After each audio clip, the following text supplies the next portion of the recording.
Hi guys, magandang tanghali sa inyo lahat at welcome back ulit sa aking YouTube channel. So yun guys, ang gagawin natin sa magkakang tayo ng ating square box or full box dito naman sa ground floor. So nung nakaraang araw guys, so nagabang tayo sa taas sa ating second floor ng ating full box para sa dadaanan ng ating linya mula sa ating ground floor. Ayun guys, sabi sa ground floor, so mag-aabang tayo ng full box kasi medyo komplikado yung ating linya sa baba. So hindi tumama yung ating layout ng ating tubo papunta rin sa ating panel board. So ngayon guys, papakita ko sa inyo. So ngayon guys, ito yung ating layout ng ating tubo. So yung ating layout ng ating panel board, kung saan siya nakaposition is dito. So medyo malayo yung ating binabaan ng ating tubo rito. So hindi siya tumama, nagtapatan. Ngayon, ang gagawin lang natin is maglalagay tayo rito ulit ng full box para yung ating wire once na pinasok natin dito. So madali nating mababata kasi ilalagay tayo ng apple box. So dito natin siya ilalagay sa part na yan. So guys, ang gagawin muna natin isa, lilinisin muna natin to. So putulin muna natin ng mga tubo dyan. Okay guys, ito yung sa switch sa ito sa CR. So itutulak ko siya papunta ron. Painita ko muna siya rito. Hinita na apoy ko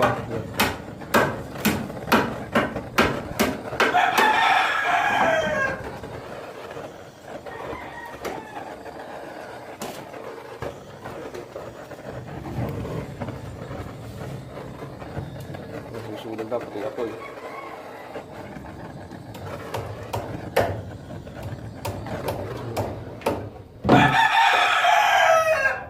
Sunog.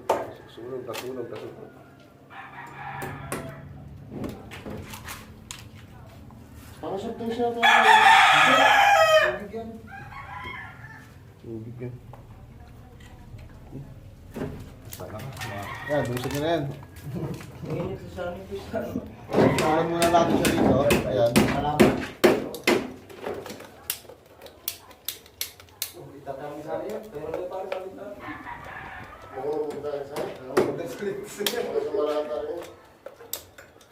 Manip siyang tubo. Hindi mapakutod. Isa natin, para po sa kayo. Ano? Magkano lang daw ba? 1.5 lang daw. Magtubig ako. Dalawang na lang. Para 215 mo, boss. Limandaan ka lang, limandaan tayo. Para sila limandaan. Yan, putulin niya na muna siya. Ayan. Malayo to siya.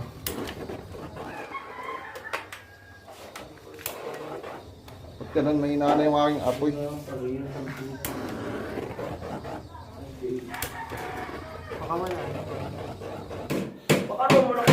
So yun guys, palyado yung ating tour. So papalitan natin ng bago.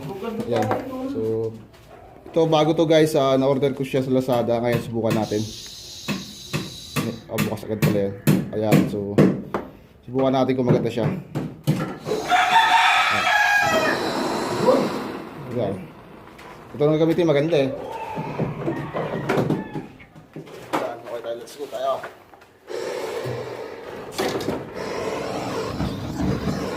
Ito pa pala, patong gasol eh.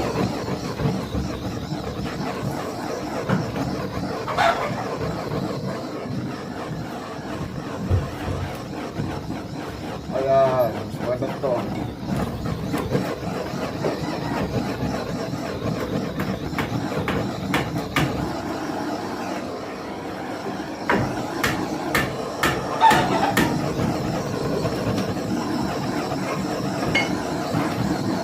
Patuloy na ito masyadong haba. Patuloy yan, may pantong pa yan. Hindi na kailangan pa, putang ka na po mga ng tayo. Basta. Gusto ba yan?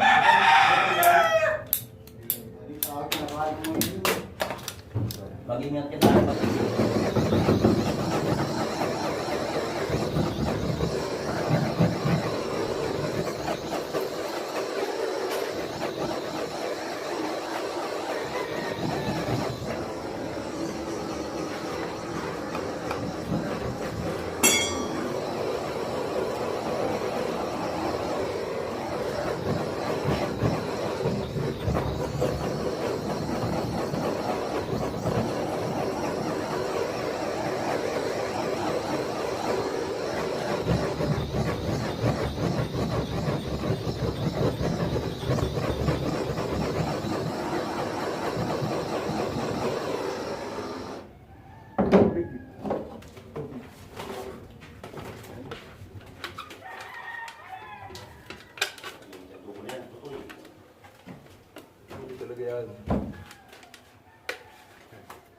Ay, nakalabot. Ay, kaya pala.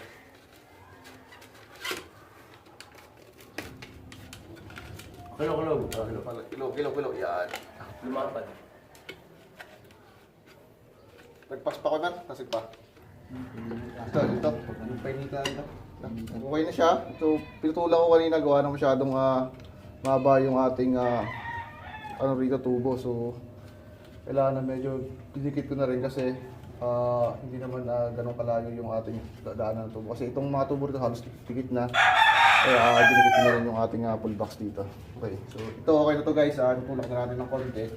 And then yung tatlong tubo rito, mababa siya rito punta sa ating panel board. Okay, so yun lang guys. So yun guys, okay na yung ating pull box dito. So yun na nailagay na natin. Ngayon maglalagay tayo ng tubo rito papunta sa ating panel board. Ayun, gagawin natin tubig sa 3/4 dito. So, 3/4 natin. Ayan. Ayun, gagawin natin, kakat natin to papunta rito sa kabila. Ayan. So, gagawin ko guys, gagamit na lang tayo ng long elbow ito. Ayan, long elbow na lang para mabilis yung ating magawa. So, gagawin na lang natin siya ng Aneltex. Ayan. So, ito guys, PVC cement para madali siyang isa para hindi siya pasuko yung tubig. Ayan.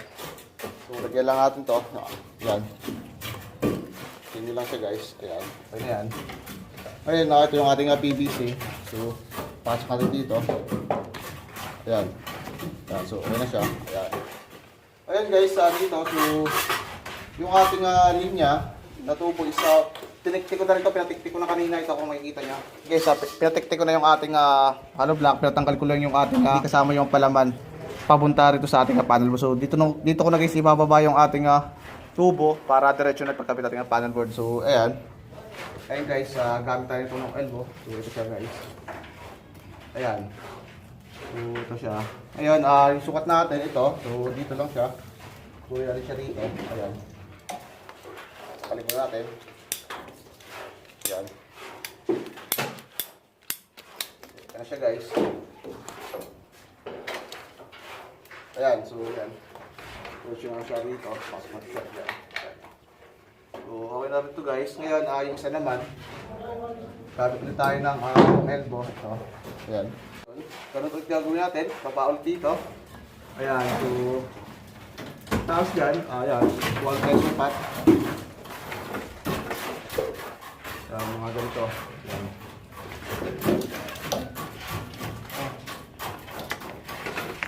Pulit tayo sa rito.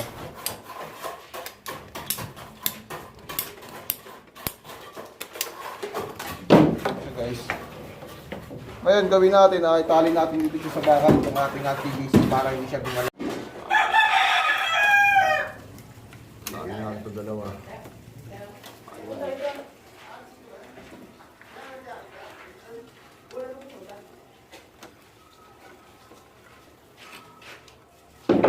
Then guys, last to, gagawin tayo ng elbow.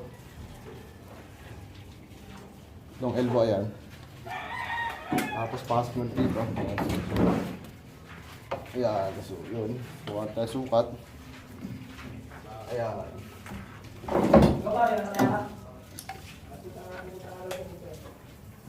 Ayan, so ayan.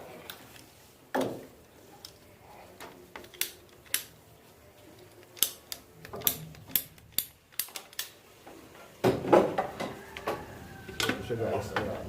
Sakto lang. And then, tali ulit natin siya ng bawal.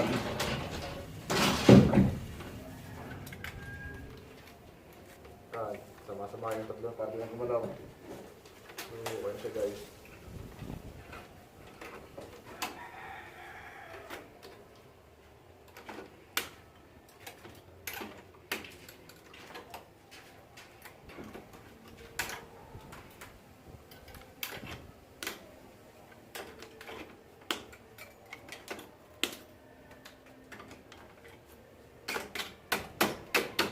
Ayan. So ngayon, sa ilalim naman tayo, dudugtungan na rin natin ng siya ng PVC. Okay. Post mo naman. Siya ba? So yun guys, dito naman tayo. So dudugtungan na rin natin to. Ang tubo. Ayan. So Gawin mo natin, sukatan lang natin. Kasi yung ating paddleboard, so dito siya nakababa. Ayun na, ito. Yan. Tulong natin siya. Ayan natin. So, yan. Para siya ng text. Ayan. Ayan, nakadikit natin siya dito. Ito.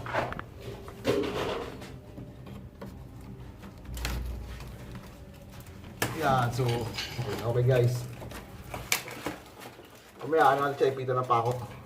Para di siya gumalaw. Tapos yan, ngayon dito, so,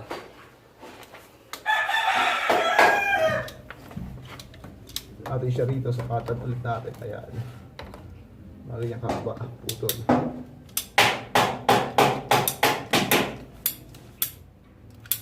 So, ayan. Ayan, ito isa. Ayan.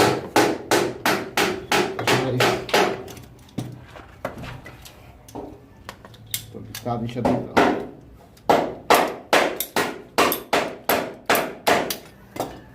Ayan, nalagay siya ng text. Ayan. Tapos, tingin-tulis natin siya dito. So, ulit siya sa ikalawa.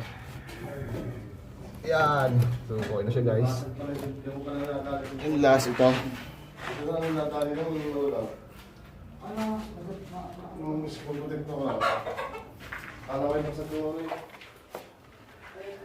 Ayan. Ayan siya guys, okay na siya. Ayan, okay na siya. Ayan. So gawin natin guys, ipako na natin muna ito para di na siya gumalaw. Muna. So yun guys, ito yung ating panel board. Ngayon yung ating tubong binaba rito, ito. Ayan, itong tatlong tubo na yan.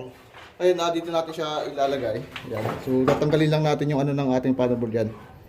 So, and then lalagyan siya ng male adapter, and then syempre kailangan natin ng lock nut para hindi kumalas yung ating panel board paglagay ng ating tubo. So, yun lang guys. Ngayon, itong panel board guys, so gagawa ko ito siya ng separate video. So, hintayin nyo na lang sa mga susunod na araw. Hintay ko lang kasi abusan itong ating hagdan. So, dire-diretso na tayo dyan. Okay. So, yun guys, okay na. So, nayabang natin yung ating square box ito or yung ating full box. Ngayon, yung ating linya, simula sa ating panel board. So, isusuksok natin dito yung ating wire papunta rito sa ating square box. And then, sa taas guys, nung nakarang araw is naglag ulit tayo ng square box kasi kaya naglalagay tayo ng square box gawa ng hindi natin may papasok yung wire kung ang tubo na rin is marami siyang bend. So, required talaga tayo maglagay ng pull box dyan. So, kailangan natin maglagay ng pull box para sa solusyon ng ating mga dadaanan ng ating linya. So, para hindi mahirapan yung ating mga wire once na nagsuot tayo dito. Okay, so yun guys, hanggang dito na lang. Sana may naintindihan kayo. So, sa mga dito pala sa akin nag-subscribe, sana guys, supportahan yung channel ko. I-click notification bell para lang yung sa aking bagong video. So, nagpapasalamat po ako sa inyo kasi 14,000 subscriber na po tayo. Okay, so hanggang dito na lang guys, and see you in my next vlog. Thank you.